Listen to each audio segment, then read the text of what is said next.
So today we visited the Peace Palace and Law Library in The Hague, and I just wanted to jump in and leave a video about what we saw.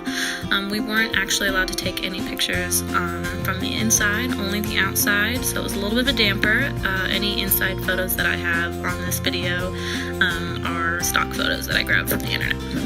But first off, I will start by saying that the library is one of its kind. It's sort of a precedent in a lot of ways, mostly for being a standalone institution, and by that I mean they are not embedded in any sort of larger institution like a university. They reside in the Peace Palace, and the court members do use the library, but they are their own unique construct.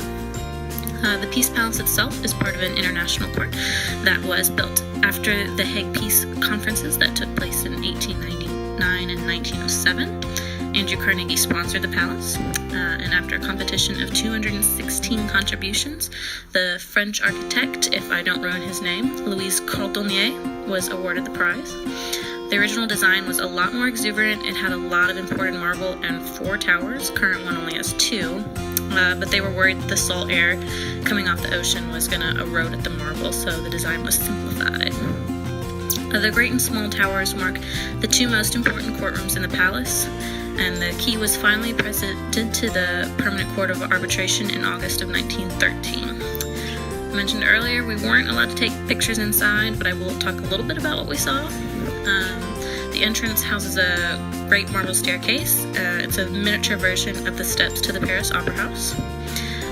There is a huge statue donated by the United States, and it represents the Lady of Justice, and it sits at the top of the first flight.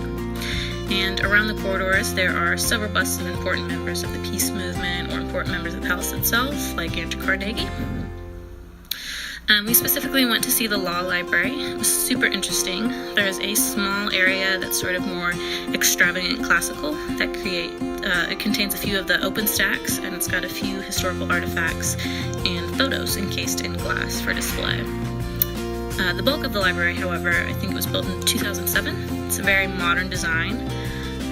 Although the library is meant for use by the court, it serves a lot of students, including those at the Hague Academy of International Law. A lot of foreign students come there to study. Our guide Renz, who works at the library, has developed their system of classification that is totally unique to the library. It relies heavily on keywords for accessibility. He's also working on the digitization of a lot of their resources, and he also wants to develop a website that would be more user accessible.